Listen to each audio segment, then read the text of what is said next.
YouTube! Today in the Naughty Librarian we are doing the St. Patrick's Day book tag.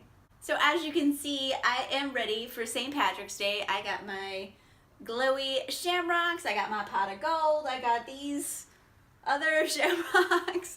I am excited. Let's do this tag. Number 1, your favorite green colored book. For this I'm going to go with Wicked Sexy Liar by Christina Lauren.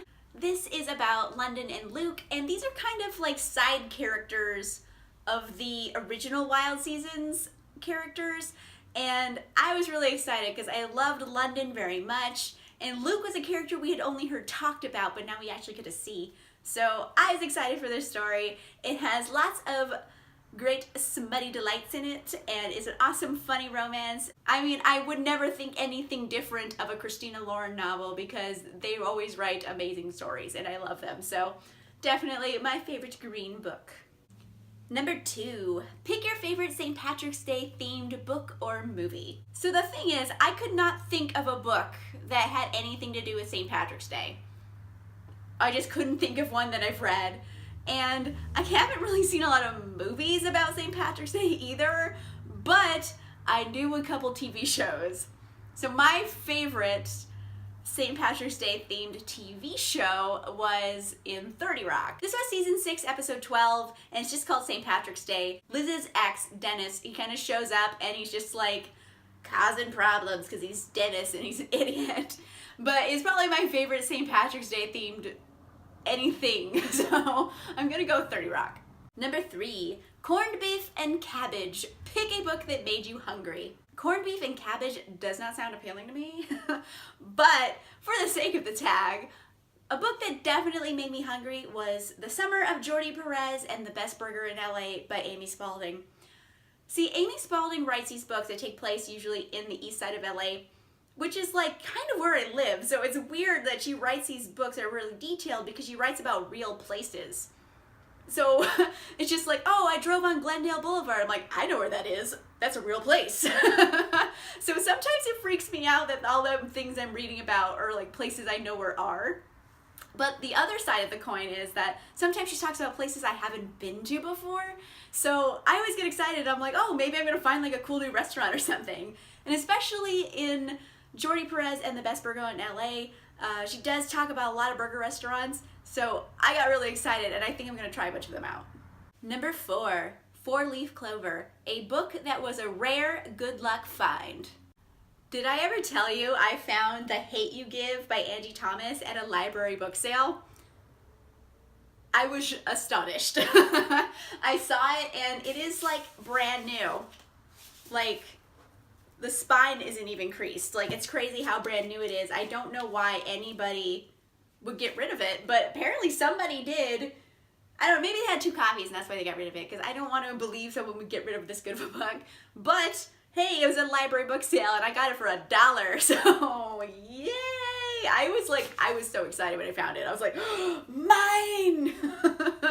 It was like that happy feeling where, like, when you're on a treasure hunt and you find the treasure. This was my treasure. Number 5, Irish Whiskey, a book so bad you would need a drink to get over it. So when I first read the question, I thought it said a book so sad you would need a drink to get over it, not a book so bad. So I picked a sad book, and I'm gonna go with that because I don't want to talk about a bad book. A super sad book I read was Aiden by Sydney Landon. Oh my gosh, it was just like disaster over tragedy over disaster, the whole book, and it was just like, ugh, like, where are my million tiny violins? Like, it was just so melodramatic. So maybe this is kind of bad too, but it was just so much misery. Like, it was too much. It made it like hard to read because you didn't have like any contrast. You didn't have like moments where the characters were happy. They were just kind of like miserable the whole time. So it made it hard to like really root for them if they're just gonna like wallow. So I don't know, it was just like sad for the sake of sad. Number 6, Irish Dancing, a book so good it made you want to dance it with excitement. I'm gonna go with Simon versus the Homo Sapiens Agenda by Becky Albertalli because, oh my goodness, when Simon finds Blue and then they kiss, it was like, sweet. Like, I was so excited. Like, I made that sound out loud because it was so cute and sweet. So if I was in a space where I could have been like I would have done it. But instead I just like did that on the inside. But definitely their kiss scene in Simon vs. the Homo sapiens agenda. Number 7, Ireland, a book that made you want to travel to a different country. I'm gonna go with The Debt by Karina Halley. In this book, they take a road trip through the Scottish Highlands, and it is so detailed and interesting, and they go to all these real places. And in the back of the book, it says, like, you could actually get the map that Karina Halley used to write the road trip and go on it for real. So I kind of really want to do that. It was just so vivid and interesting that I want to go tour the moors of Scotland. Number 8, The Pub, a meeting place in a book that you'd love to go to. I mean, Hogsmeade Village, right? Was there another answer to this? I've always wanted to go to Hogsmeade. I know they have Universal Studios in Los Angeles that has the Wizarding World of Harry Potter, so I could go to it. But I want to go to the real Hogsmeade Village. I want to, like, actual magic things. Now, okay, I know it's make-believe, but, like, if it were real, I'd want to go to the real thing, not the theme park version. I would go, and I would get, like, joke magics from Weasley Wizarding Wheezes. I tried to say that faster, but I couldn't. And I would go and I would get a butterbeer, and I'd be so excited. I'm getting excited just thinking about it, so Hogsmeade Village forever. Woo! Yay, St. Patrick's Day! So I should finish swallowing my wine before I start talking, apparently. As for people I tag, I forgot to write them down, so I forget.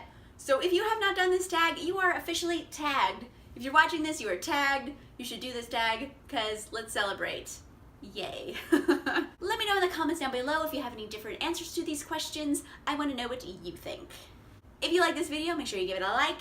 And if you want to see more videos, make sure you subscribe. And I'll see you guys soon. Bye! Happy St. Patrick's Day!